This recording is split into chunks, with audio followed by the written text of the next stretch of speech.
a massive field of men this year at the Rebel Renegade Games. We're looking at our first heat right over here. The lane assignments from lane 1, we've got Matthew Schiff. Lane 2, Willem Sneeman. Lane 3, Estienne Ferreira. Lane 4, Josh Kermott. Lane 5, Amir Saleh. Lane 6, Jason Dix. Lane 7, Edouard Drotsky. Lane 8, Dane Nordia. Lane 9, Keegan Muir. And lane 10, Yusuf Ihab. So, not names that we're not used to. Yeah, I mean, you take Estienne Ferreira, for example. I mean, he's a vet in the game. He's been at it and placed incredibly last year at Fittest in Cape Town. Incredible showing as well in the Pretoria Throwdown this year. A couple of vets in the field. Estienne has been around a while and also one of the only men with CrossFit Games experience as well. A couple of years back on a team at the CrossFit Games. Yeah, Team PBM. Yeah, an incredible showing that year too. He's obviously been at it for quite some time. So be sure to check that out in lane 3, Estienne Ferreira. As you can see on your screen now, just the lane allocations that we just went through. 7 South African names, 1 Egyptian, 2 Egyptians, and 1 Zimbabwean taking to the floor here for the first test.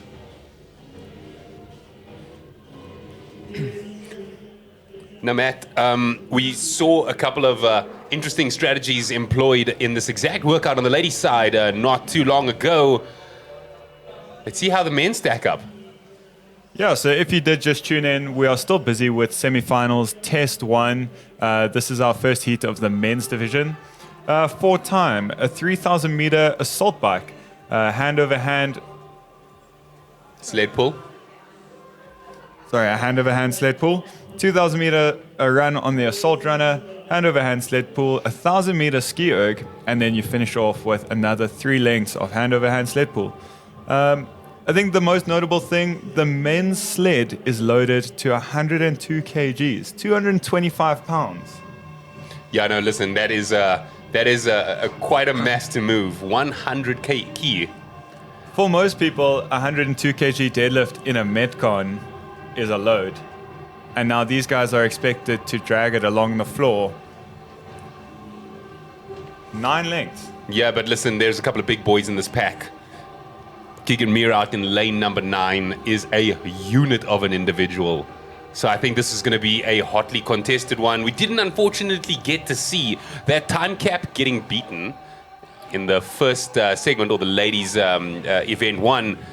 It'll be interesting to see if we can get any of the men slotting in underneath that. And it would be a possibility, right? Because the distances are not varying for the ladies from the men right now. That is true. So generally in your day-to-day CrossFit workout where you would see a kind of distance split on, your bike and your run and your ski between the men and the women, there isn't a distance split for this event. So there's a much higher chance of the men getting, further through this workout, and maybe even a couple of guys finishing inside that 30-minute time cap. Yeah, also, I know we pointed this out earlier, just in terms of the weight splits. Average men's weight ranging anywhere between 80 kgs and 100 kg for the men participating this weekend. So when you consider that in light of the 100 kgs versus the ladies coming in at about 60 as the upper echelon versus their 80 kgs, the power to weight ratio does favor it here. So we might have an awesome race in our hands. All these guys still busy with their first 3,000 meter bike.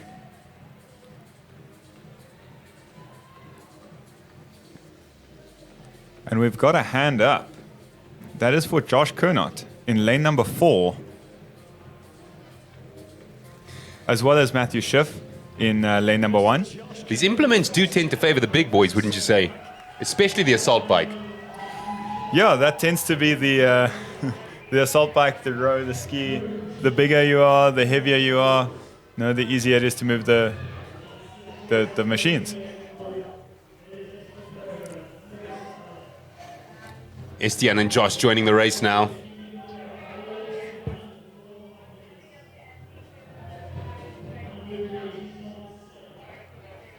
That's Edouard Drotsky over there in lane number 7. Making that sled look like a mere formality. Look, it is heavy and you can see it from across the field, but there are some people who just gravitate towards the odd objects. As you can see, just the length and kind of aggression that the men have behind the yank in the sleds compared to the amount of adjustments every time one of the females pulled that sled, there's a huge difference. Absolutely. See Estienne at lane number 3. Every single one of those sled pulls is significant in its distance. So I think we've got an interesting race on our hands here, Matt. Estienne coming from a rugby background, you wouldn't tell by his build. Inside center, I believe it was, number 12.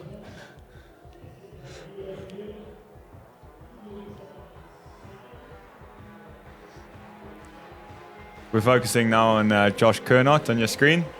Lane number 3, Estienne already passed him, just absolutely ripping that sled down the line. Yeah, Estienne moving that sled like he's got a personal problem with it. Edu Andratsky on your screen now, representing CrossFit Lions Bay. And really not afraid to show that quad game flex off. Do you think they designed shorts that short, or do you think that that's a stylistic choice on his part? I feel like if those are your quads, those are the shorts that are made for you. He didn't have a choice in it. The shorts decided to recluse themselves.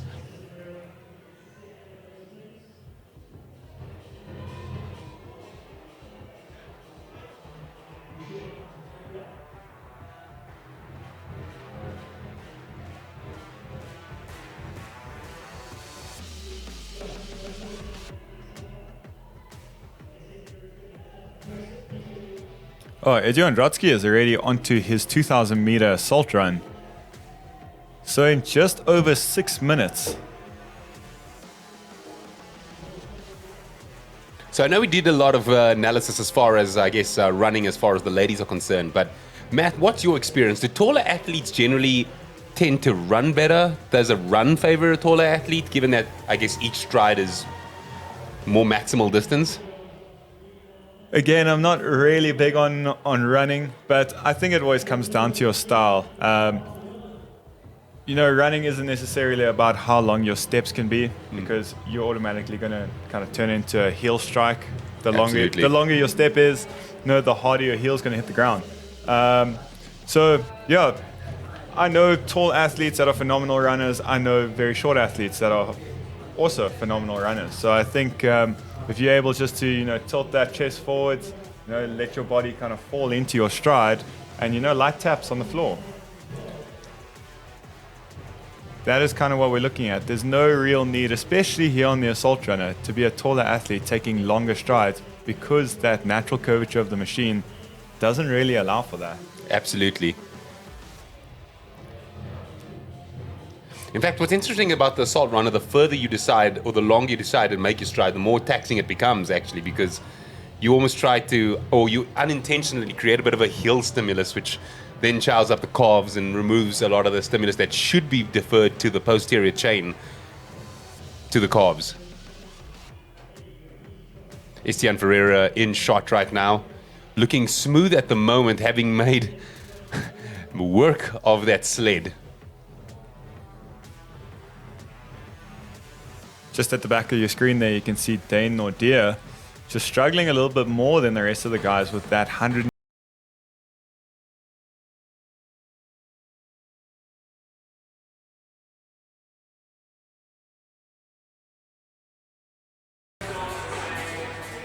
Matt, I'm of the belief that bar the run, stylistically, this is the type of event that does tend to favor the bigger athlete.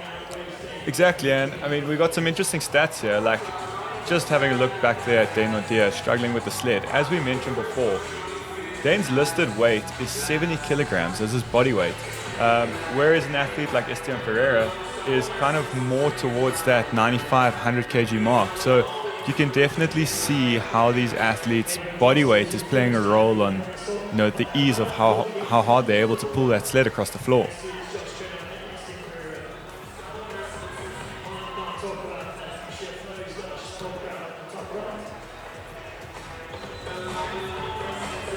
So just a couple of fun stats for those listening in. Obviously, within the context of CrossFit, there are benchmark workouts within the realm of CrossFit. Now, what we've been able to do is take the average athlete that is participating at this level's benchmark, aggregate it across the entire set, just to give you an impression of just what type of athlete we are dealing with in the context of this field. Now, on the ladies' side, the average Fran time, Matt, comes in at 2 minutes 40, with the fastest Fran time in the field coming in at 1:48. That's an insane Fran time. Anything that, like, for the regular CrossFitter, the regular competitive CrossFitter, looking at a sub-3 Fran time is very, very good. So just taking the fact that across the board, the average women's score at this competition is 2:40, it gives you a very, very good idea of the caliber of athlete. Absolutely, and then to carry that same metric through to the men, average Fran time is 2:23, with the top time coming in at 1:49. Now, here's my debate here. Like, obviously, throughout our journey as CrossFitters, although we're not on that level, we've all had to do Fran at some point. Sub 2 is just mind-boggling to me. Like, I don't know if it's my movement mechanics or that I'm slightly taller, but my body simply gives me a nope if I'm trying to try and hunt that down. A person actually move that fast? What's interesting though is the best male's time is 1 second slower than your best female's Fran time overall. True.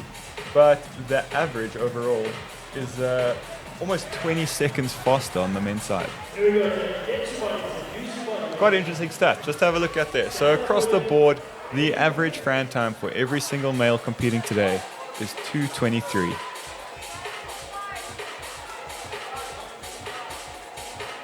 Also, while we are on the run, how about we look at some running stats here? So the average time for a 400 for the ladies participating is 1:11, with the best time coming in at 58 seconds. For the men, it's 1 minute 1 second for 400 as an average time, but get this, the fastest time is 49 seconds for a 400. That's unbelievable. I actually think I witnessed that 49-second 400 at Fittest in Cape Town in 2018, it must have been, with AJ Pfister out on the floor. Oh yes. And it was that long workout with the D-balls around the 400 meter on the running track and then into a 400 meter sprint, and it was an unbelievable thing to see. But then again, AJ coming from a running and track background, something that you could expect. But yeah. A bit reminiscent of Dan Bailey in the heydays, right? Because, I mean, whenever there was a sprint event, it wasn't really a question of who might take it.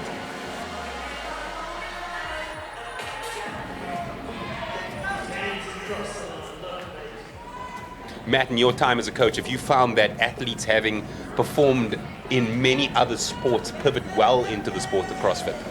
I definitely think it's based on your sporting background. I do find that often athletes that come out of team sports do very well in CrossFit. So you've got to have that mindset on you. And coming into CrossFit as your first sport ever can be often very mentally tough.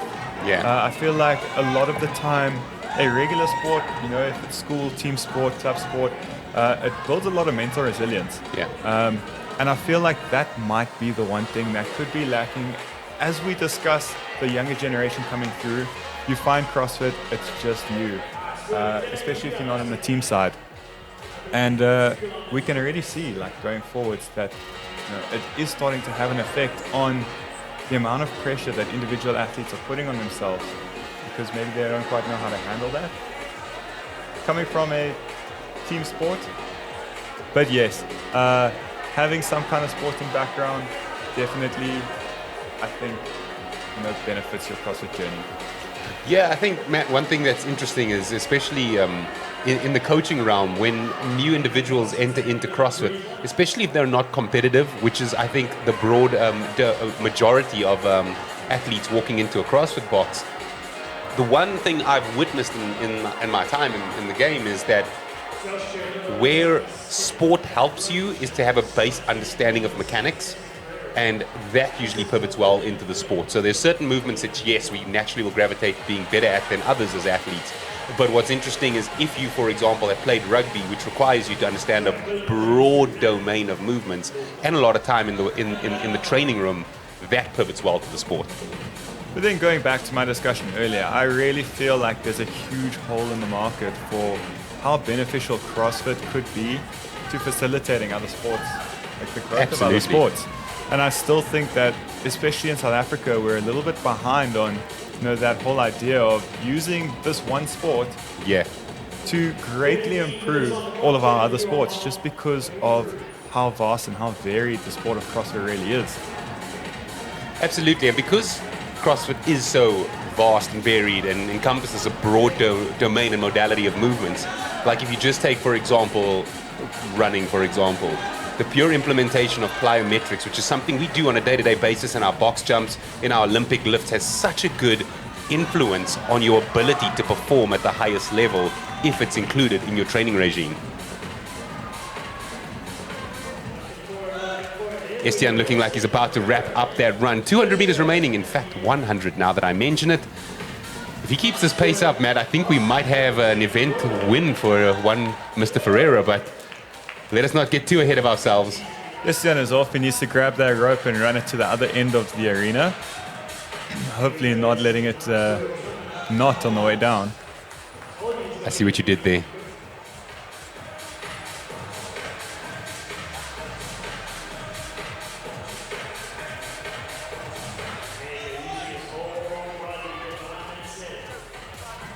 On your screen now, you got Amir Saleh coming in from Egypt, and this is his very first semi-finals appearance. His first time qualifying individual. His first time competing at the Africa semi-final.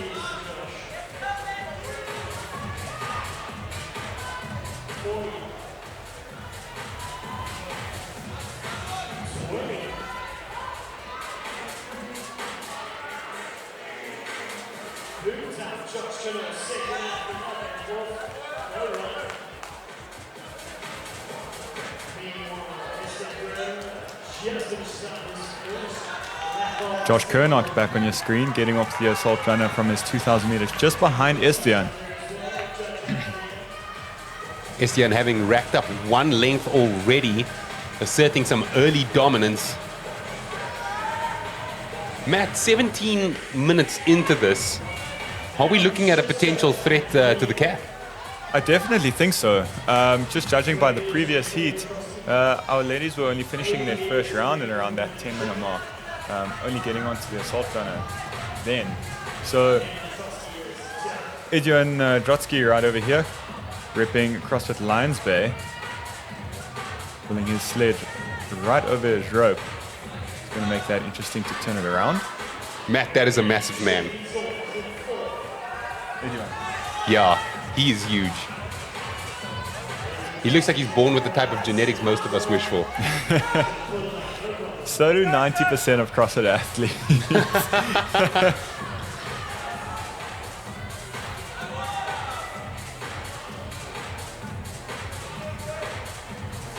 Estienne being a true gentleman on the floor there, making sure that he honors his judge in every way, shape, or form with a smile at that.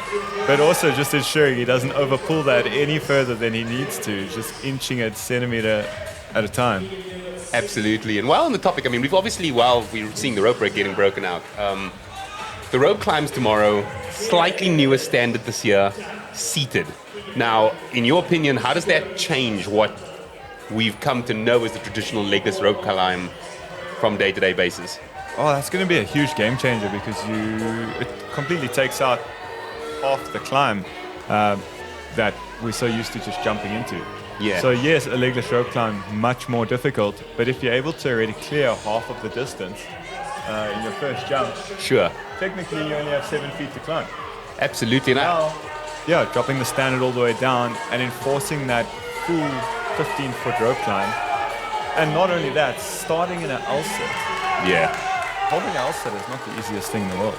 No, absolutely. And I mean, just off the top of my head, if you're thinking about it, so traditionally, let's say, for example, you are starting from the ground. Estienne again deferring to the gentleman's way of dealing with this. Let's just note, Estienne has just finished his second round of his sled drags, and he's onto the 1,000-meter ski erg. Sub 20 minutes. I definitely think we're looking at a potential finish here.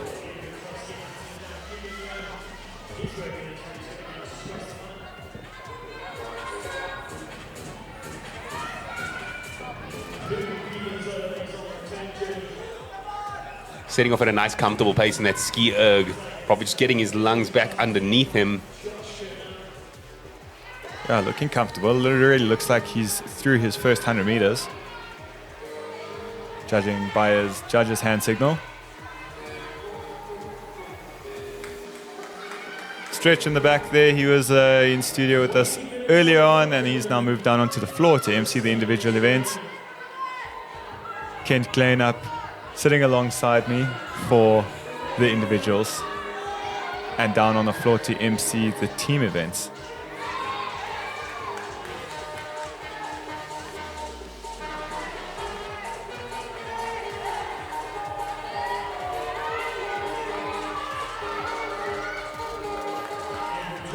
One thing that does seem apparent in between these two various rounds is, again, first person off the assault bike isn't necessarily the person that looks like they're going to wrap it up. Yeah, we've seen that trend repeating itself. And once again, Josh Kernot was off the assault bike quite a while ahead of Estienne, at least a length. But Estienne making a big comeback over here. Look, he is holding a great pace, is Josh Kernot. There's Josh Kernot right over there in the screen now, actually, just finishing off his last little segment of sled drags.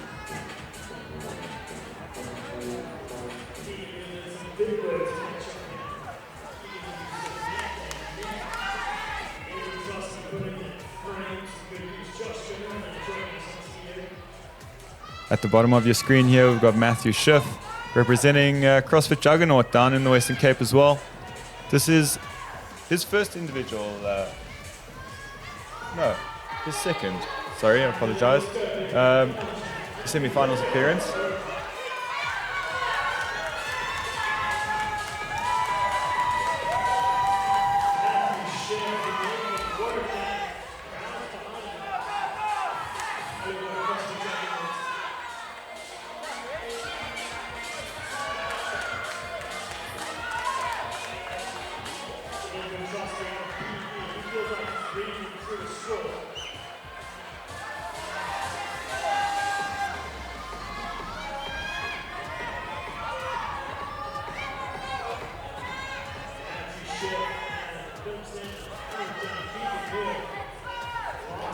Just going back down to the floor, there's one male left on their 2,000 meter assault runner. 4 men are into their third or second round of sled pulls, hand over hand sled pull, and the rest of the field is chipping away at that 1,000 meter ski erg. Estienne Ferreira still leading the pack. We're probably expecting him to move on to his very last round of sled pulls in the next couple of seconds. Yeah, Matt, it's interesting that you say that, though, because, I mean, there's like 7 minutes in the bank still. It's altogether possible. That's a good amount of time.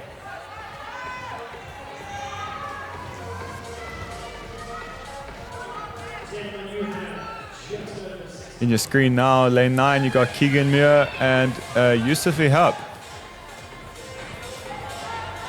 Such a love-hate relationship with this Concept 2 ski erg. Oh, and there's the move that you were talking about. Estienne is back onto the rope pull right now, or rather onto the sled pull, and he's jogging. He's being serious about this. This isn't about a heat win. This is about trying to climb that ladder in the overall event standings. Yeah, he's definitely out there to gain himself a spot in that second heat. One thing we didn't discuss earlier, Matt, is obviously the grip factor is a big thing, but I mean, now that Estienne's biceps are on display, the bicep fatigue from all of this must be quite significant. Yeah, and I think that's where we went back to that tip on keeping those arms locked out as long as possible, driving up the legs and opening up the hip, as opposed to, especially early on, doing that bicep pull or getting stuck into the bicep pull. Because once those biceps are gone, and remember, once again, this is event 1 of 7. This is a long weekend ahead, and if you've had a look at any of the tests, you can see that we still need a lot of grip strength, a lot of bicep work coming in. You don't want to blow that on the first event.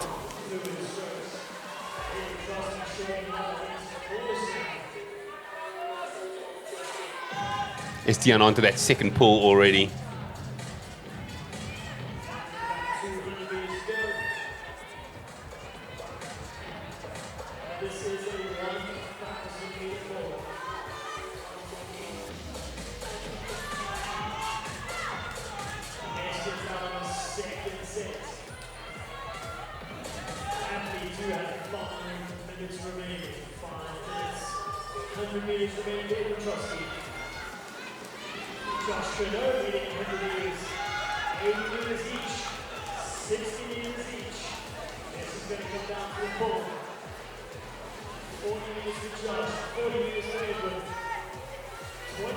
Video Androtsky there on the screen, just finishing off his 1,000-meter ski erg. Estienne now wrapping up his second and heading on to his third sled pull. 4.5 minutes left in this. We might even see a couple, more than one, men finish this workout.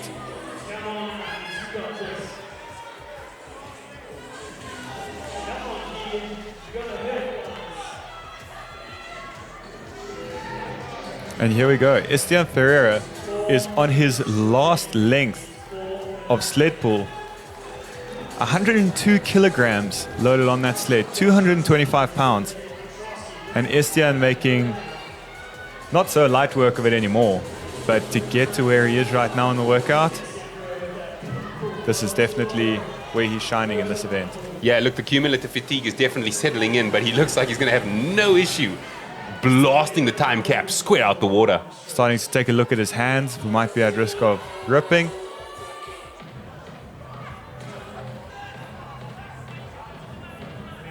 You can notice the last length has to be pulled over that yellow line, so slightly longer length, but there he goes, wrapping up the event of an unofficial time of 26:39. Taking the heat win, and this is definitely going to be a massive score to contend with for the two heats coming up.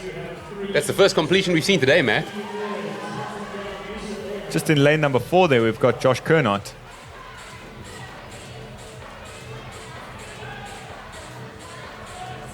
What's interesting that you're noticing is now that we're seeing these athletes head into the third rep of that final rope pull, is that rope management close to the end is becoming quite an issue. Yeah.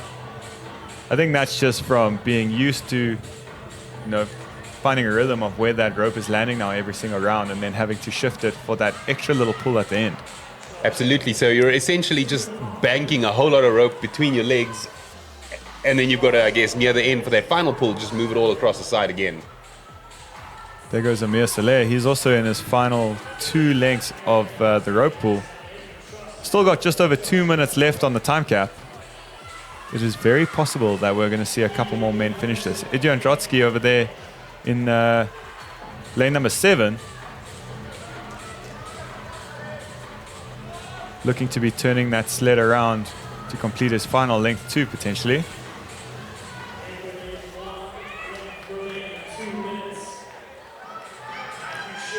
In lane 1 and 2, you've still got Matthew Schiff and Willem Sneeman chipping away at that 1,000-meter ski erg.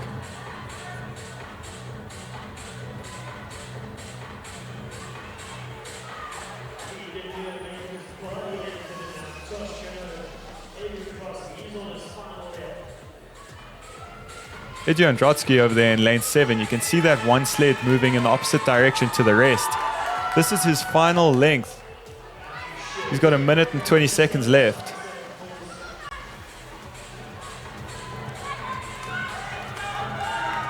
Just as you can see towards the back end of the screen, about to pass the assault runners. Idjo taking a break. Home stretch time to mash that pedal to the metal. You can see just after 3 rounds of 3 lengths of sled pull how much heavier the sled already looks compared to that first round. This is where that rope management comes into play now. Oh no, he's just going to mount it. And Idjo Androtsky finishes off this workout. He had no time to move that rope out the way. He just pulled it right over his pile of rope. This is an interesting camera angle we have to see how much real estate these men are actually covering up with each one of those pulls. Significant amount.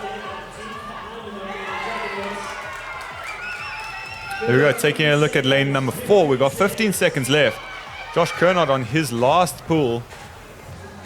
And Amir Saleh in lane number 5. Geez, we can hear him all the way up here in the commentary box he had enough energy to get that done. And under the time cap, he will go 2 finishes, Matt. That's big news. Amir Saleh, very excited to be finishing this workout, taking a 3rd place finish in that heat. Yeah, look, you have to accept that the man moved methodically from beginning to end. At no point was he looking like he was contesting for the event W, but yet pulled it out of the bag at the end. And once again, the male that came out hot and first out of that assault bike, Josh Kernot. I mean, he was a length ahead of Estienne and didn't even get to finish the workout. Estienne Ferreira finishing in with still 3 minutes to spare. Maybe what we're missing here, Matt, is the assault bike might be the ultimate equalizer.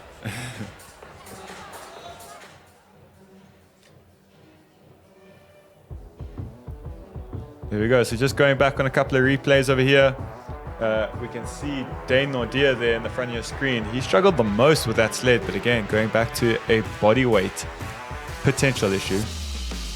Josh Kernot right over there.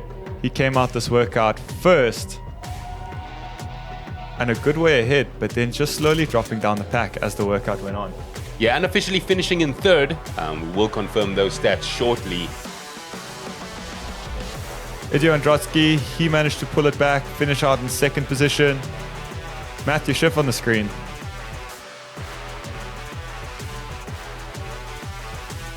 And your event or leader at this present moment, Estienne Ferreira, making light work of that sled. Estienne putting on an absolute amazing show. Isn't that your coach, Kent? He is indeed. He is indeed. And we are back at the 2023 Renegade Games. Our men's heat number 2, introducing your athletes from lane number 1. James van Dongen. Lane number 2, we got Marlo Prinsloo. In lane 3, El Sayed Hassona. In lane 4, Damian Burtis. Lane 5, Hamza Mahir. Lane 6, Robbie Hoyer. Lane 7, Dries Bouchia. In lane number 8, Julian Liebenberg. Lane 9, Asim Afat. And lane number 10, Hilma van Mansberg. Now, if we remember back to the ladies' first event, that first effort in that first heat was held all the way through to the final heat. So let's see how Estienne Ferreira's unofficial time of 26:23 holds up in this heat. Yeah, obviously just going back to the previous heat, Estienne Ferreira finishing this workout with just over 3 minutes to spare. And quite right, as Kent just said, going back to the women's heats, we saw a female in the first heat get further than any of the women in the second heat. So let's have a look. Will Estienne's score hold itself up against the better seeded men's heats?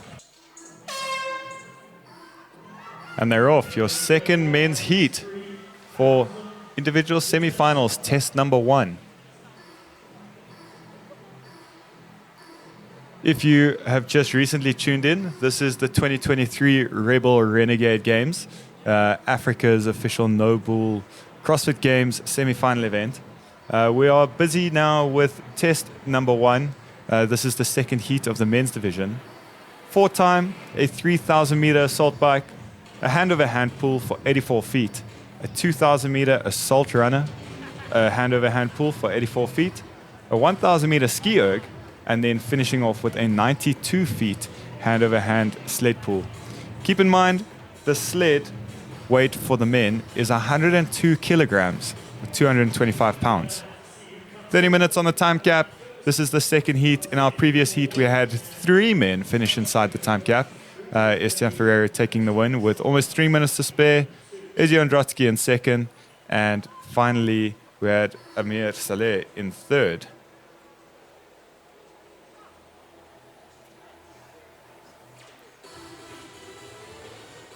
Once again, a trend that we have picked up throughout the course of the day, well, the previous 4 heats that we've had, is that the athlete getting off the assault bike first is not necessarily the athlete to finish the workout first.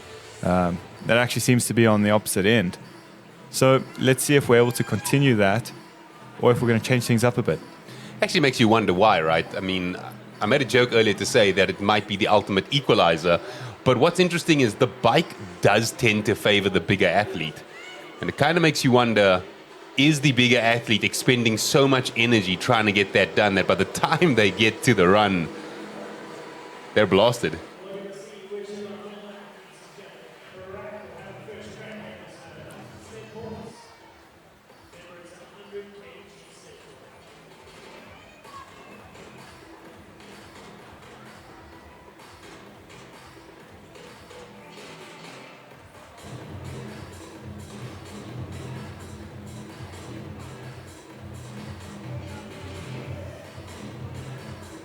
Matt, as an affiliate owner, I think it's an interesting debate that we often see in boxes. If you have to bring implements into your box, are you opting for your athletes to be using an assault bike or a Concept 2 bike? I'm a big fan of the assault bike, or the variation of. It's much more of a full body workout, and that's the biggest thing for me. Also, like bringing in the arms boosts the heart rate. There's something just about the assault bike that, it hurts more than any other piece of equipment out there. The Concept 2 bike erg is kind of more of a single modality, piece of equipment. Whereas, like I said, the assault bike, full body workout, you can't really beat it. Yeah. If you were to, as an affiliate owner, have only one piece of equipment in your box in terms of the cardiovascular machines, what would that be? Oof. This is a tricky one. But I tend to lean towards the Concept 2 row erg over anything else. I'd back you on that. Yeah, that is my machine of preference. I think you're 100% spot on. What I really love about it is there is such a varying amount of different stimuluses that can be triggered. If you want to go for your long range, slow, steady state cardio versus short sprints, you can do it all. 100%. I might be a little biased coming from a rowing background myself, but I really find that the C2 row erg, and it's the OG. Like the C2 row has been out, I think, longer than any of these other pieces of equipment that we see. So, they must be doing something right to keep it in the market and keep improving it. But man, the assault bike love-hate relationship. We see our first athlete now hopping off of the assault bike and getting to work on the, joined in here in lane number 1.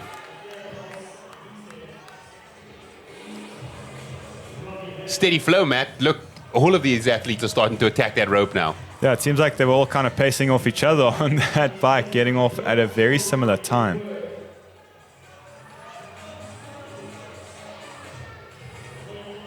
And as you can see, the men are being a lot more aggressive in this first round of sled pulls. Really having a rip on that. Lane number 1 over there, just on the side of your screen, James van Dongen, an athlete at last year's semi-final as well. That was his first semi-final, and he did really well.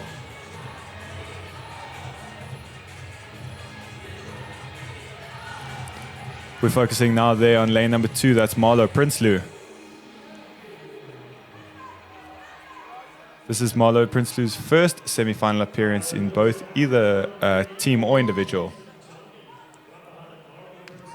You really just have to appreciate when watching James van Dongen just how intentional he is with every movement.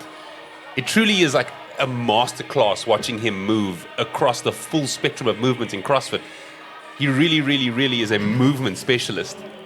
And do you think that has anything to do with the fact that he is Jason Smith's athlete? Absolutely. Look, if you've ever had the opportunity, the privilege to step into CrossFit Kyalami, it is a beautiful thing not only to be part of that box, but to watch Jason Smith's coaching style.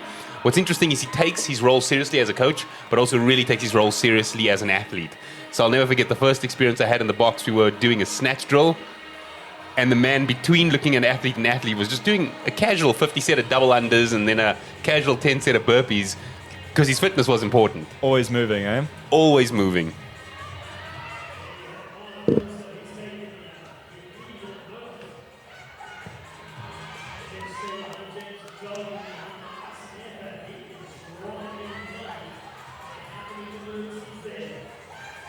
Okay, as we can see, a couple of men are already finishing off their first 3 lengths of the 102 kilogram sled hand over hand sled pull. Getting ready to move into their 2,000 meter assault run in still sub 7 minutes.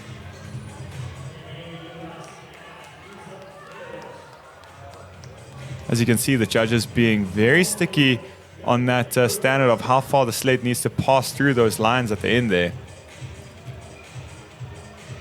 And eyes over to the assault runners, 4 athletes already onto the run.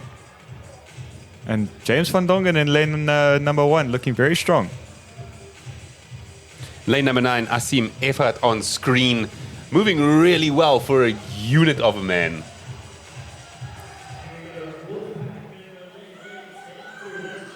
We have seen that this is the type of workout that at least visually always tends to flatter the athlete because there's a gigantic bicep pump and the legs are really involved in that drive.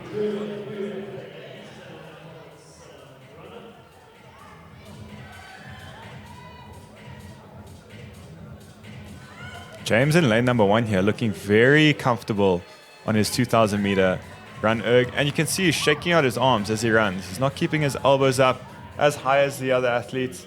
Every couple of steps, dropping the arms, shaking out the hands. Trying to just save that grip. There we go. We've got the same thing now from Damian Boertes in lane 4. Robbie Hoyer, just to the left of your screen, a very experienced athlete as well in the South African CrossFit space. He's got multiple Fittest in Cape Town events behind him, 2 semi-finals back-to-back. Kind of generally consistent in the middle of the pack.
So up and until now, the data that we've collected in and around this running portion, usually the longer portion of this workout, those 3,000 meters on the assault bike tend to churn a lot quicker. Now, it would be interesting to see what type of pace these gentlemen are setting, given that the ladies at the upper echelon of this event were doing a 4:55.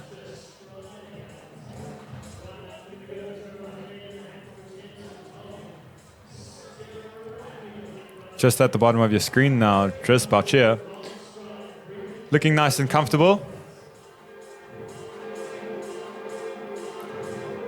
But you have to admit, in lane 1, James van Dongen is looking very comfy in his 2,000 meter run. Right next to him, Marlo Prinsloo just dropping into a bit of a walk, trying to catch his breath before he starts running again. The 4 men on your screen now. James van Dongen, Marlo Prinsloo, Alcide Hassona, and Damian Boertes.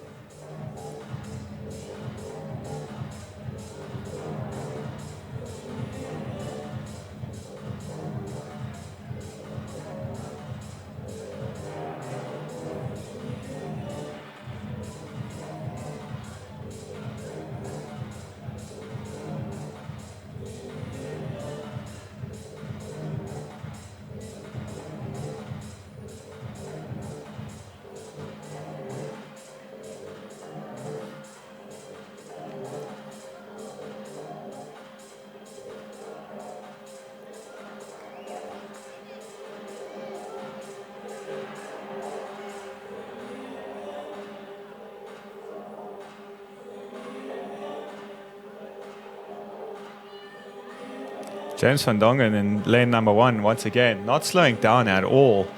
His stride has remained the same. His pace looks like it's only getting faster. But he is on the attack here.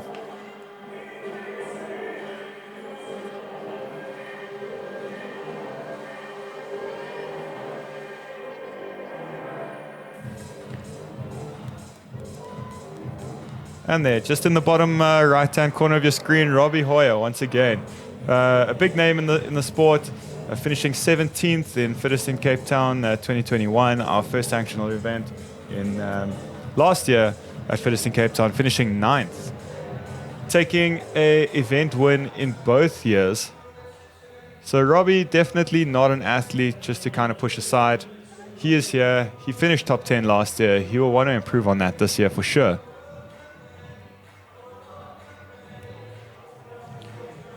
Qualifying for this year's semi-final event in 13th position.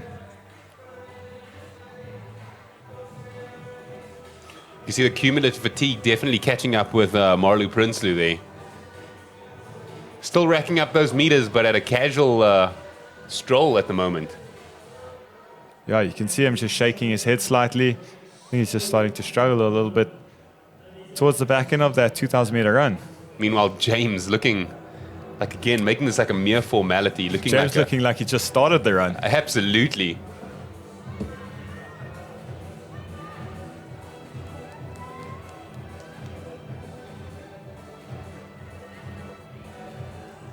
That was a shot there of Hamza Mahir.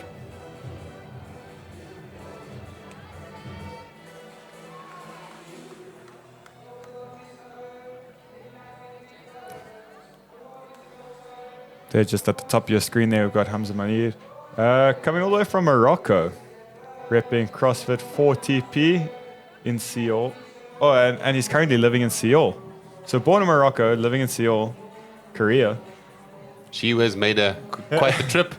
Another one of these athletes that's, taking quite a long trip to be at semi-finals in Johannesburg, South Africa. So Matt, to the point that you raised earlier, you coming from a little bit of a coastal region, how have you found the transition through to this high altitude zone in Johannesburg, and how does it affect your performance? I've only competed up in Johannesburg once, coming up from Cape Town. And honestly, personally, for me, I didn't feel a massive difference in that time. However, I flew in and I did the competition the next day. I have in the past come up and dropped in at CrossFit Kailami, actually, just where you mentioned. But only after about a week of being here, and I really struggled, like in a training environment there. Yeah. So I know that there's that fine line between acclimatizing, coming up, maybe a week early might be too late and actually might be detrimental. Coming up just before the event and kind of maybe not letting your body realize what's happening yet. And then you've got the teams and the guys that have been here for like 2 weeks, almost 2-3 weeks to acclimatize, to make sure that, the change doesn't affect them as badly. In summary, Matthew's tips for success: finish the work before your body knows what it's doing. Yeah. I mean, that's how these guys are getting through a 2 minute or 1 minute 50 Fran. If you do it fast enough, your body only realizes what's happening 2 minutes in. Absolutely. Speaking about finishing before your body knows what it's doing, James van Dongen blasting that run. We're 16 minutes in and he's on to his second set of row pulls. A very impressive score, and just looking back at the previous heat, Estienne Ferreira was starting his 1,000 meter ski erg around about the 20-minute mark. So James with still plenty of time to catch up and actually get to that ski erg ahead of Estienne. Yeah, he's really aggressively attacking the time to beat, which also again seems to be a hallmark of the boys from CrossFit Kailami. But hot on his heels, we've got Damien Botas over here in lane number 4. Not willing to let James get too far ahead of him.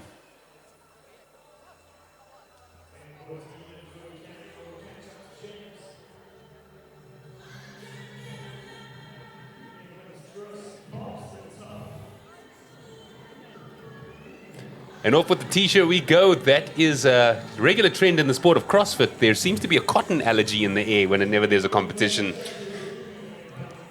So just optimizing his ability to move more efficiently. Okay, now you've got more to look at than just their quads and their biceps. I saw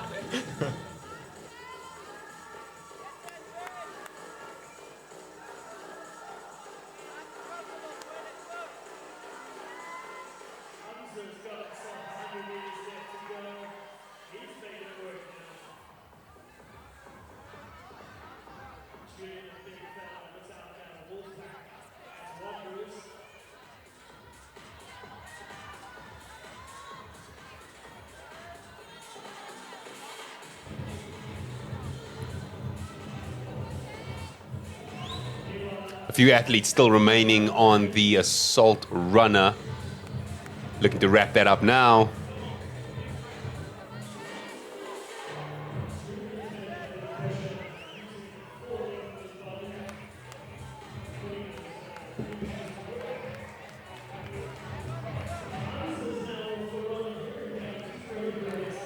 We've got right in the middle there, Hamza Mahoun making his way up to start his second set of sled hand-over-hand pulls.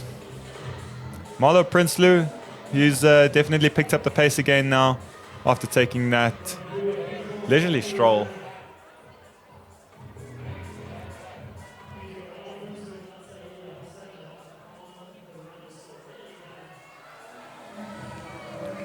You can see here now in lane number 1, James van Dongen going from cruising through the run, and now he's just having a look around on the field.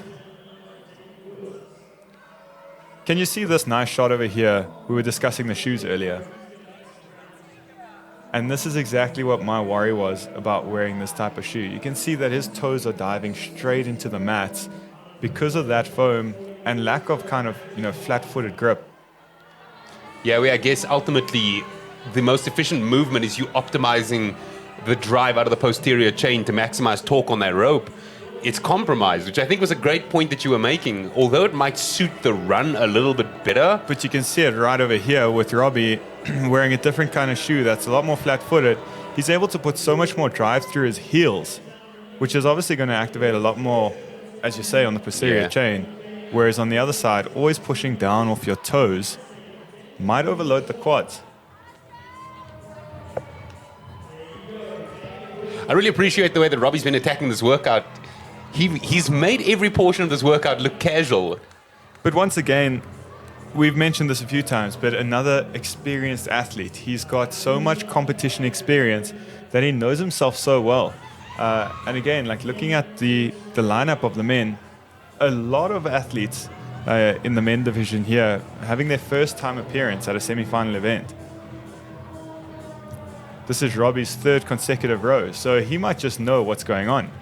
James back onto the skier. I was about to say it looks like he's got a second wind about him, but Matt, you know what it's like to be in that dark hole where you've clearly sent it very hard, but there's still some runway ahead of you.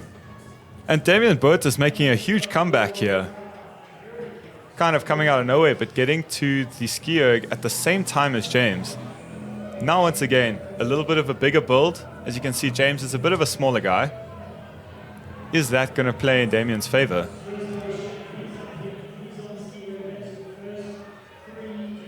See, this workout is really starting to take its toll on these athletes. Yeah, initially we had James currently topping the list. It definitely has seemed to have gotten to him. The cumulative fatigue, rather, catching up with him real badly at this point in the workout.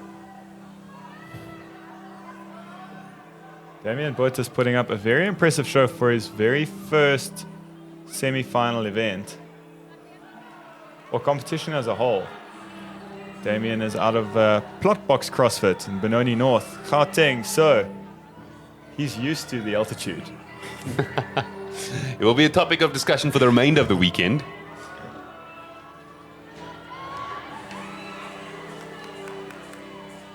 Matt, over and above the tips and tricks given on how to make a success of this workout, talk to me about how you as an athlete, when in this workout, would possibly look at hydrating and trying to stay fresh as possible. Kent, I feel like you keep referring to me as an athlete. And I'm not. You're putting me on the spot here. Hydration in this workout, we go back to, the kind of standard rules of CrossFit in a normal test. So I don't know if you've dived into the rule book too much yourself, but having water on the floor is not allowed in competition. Yeah. I don't know if you knew that, or I don't know if a lot of people know that. But by the rule book of CrossFit, a test is not long enough to, warrant having water out on the floor, or, needing something to stop and rehydrate yourself. Yeah. The tests are not long enough to be doing that. So, hydration-wise, are you asking if I would stop and have a sip of water halfway through the workout? Absolutely. I definitely would, yes, at my own box.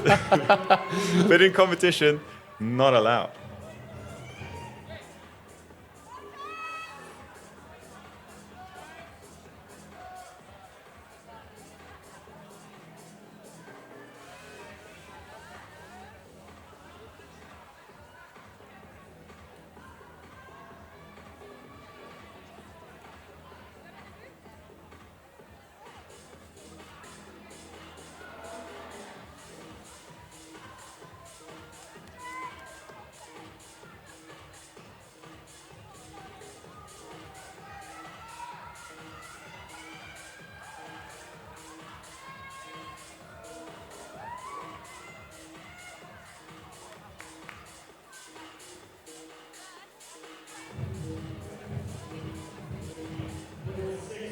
A bulk of these gents now onto the ski erg portion of the workout. 6 minutes remaining. Is the time to beat under threat, Matt? We've not seen anybody on that rope or that sled pull just yet, keeping in mind a smidge over 26 minutes, definitely sub 27 is where Estienne Ferreira finished in the previous heat.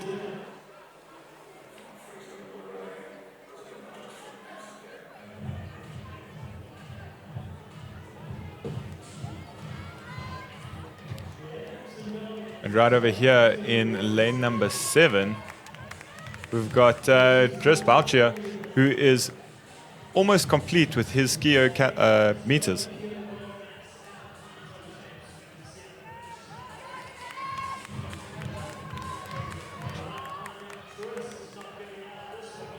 Chris off to the races. Let's see if that time to beat is under threat right now. 25-minute mark has just been established. That leaves us with 5 minutes to get through the rest of the ski erg and 3 lengths of the hand-over-hand sled drag. As you can see, James is attacking that sled. Damian Boertes in lane number 4. Still leading the pack. But Al Sayed Hassona almost seems to be coming out of nowhere.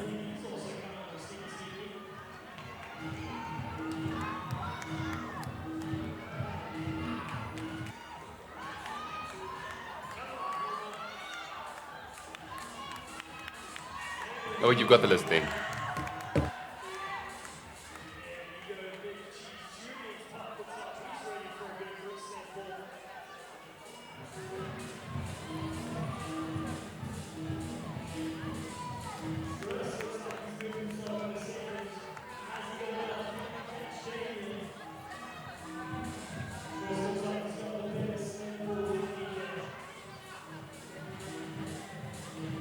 Shifting over on your screen now, we've got a Semifat, one of the athletes coming down from Egypt for this competition.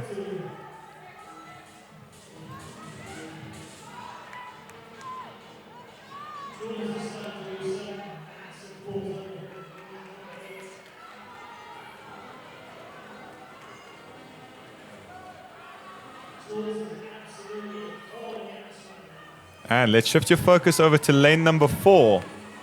We've got Damian Boertes, who's leading the pack.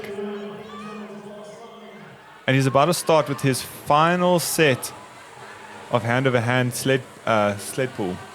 Keeping in mind that although he might not be hunting down the time to beat any longer, second place is very much still on the cards right now for the overall event at the moment.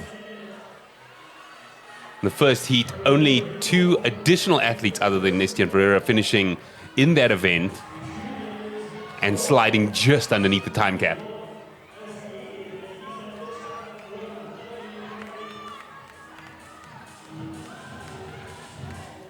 Lane number 7, we've got Dris as well, looking to start pulling his sled over down his last length.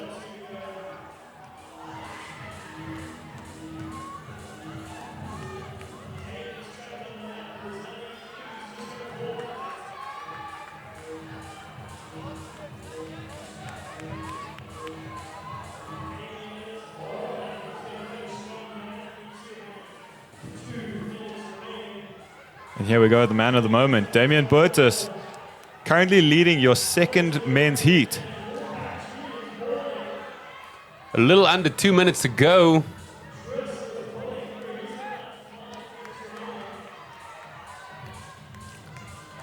He's going to want to push to finish this event. Only 3 males from the previous heat managing to finish this, and there it is. Damian Burtis. Completing that one in an unofficial time of 28:22.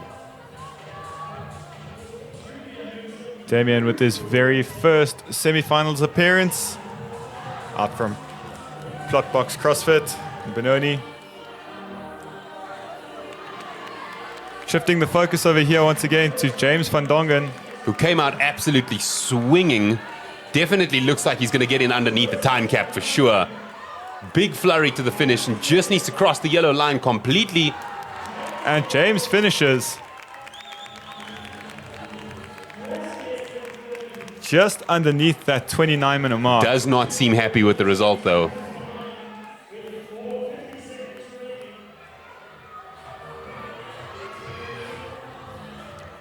"30 minutes of non-stop work these athletes are getting through."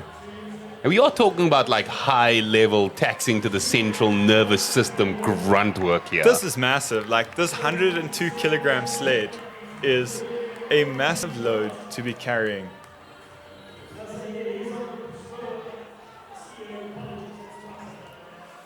Finishing this workout accumulates to, I think, a total of 60 meters, just around 60 meters.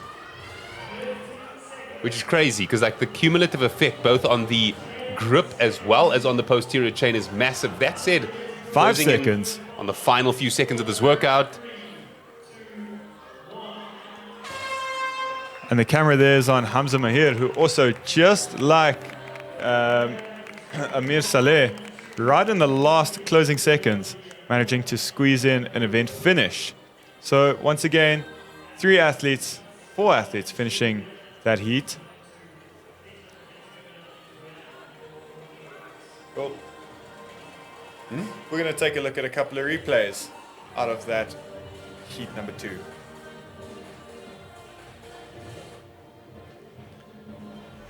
As you can see, the look on these athletes' face at the start and the end of this workout, 2 different people.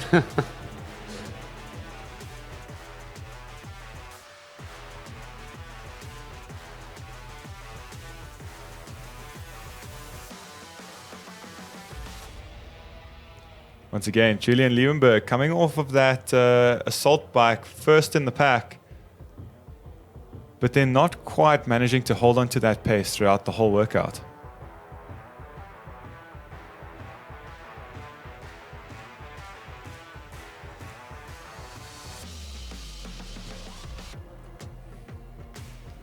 James van Dongen pretty much leading that whole heat from the first set of sled drags. And then right towards the end, coming into the second set of sled drags, just moving across to the ski erg, Damian Burtis pulled one out the hat and just ended up cruising past James. You can see just that absolute focus to finish off this workout, taking the heat win. Yeah, it was a great display of pacing because it didn't look up and until at least after the run like he had come into any sort of ascendancy. But I guess that's the nature of knowing your game plan, knowing yourself, and being able to execute exactly what you intended to do in a workout.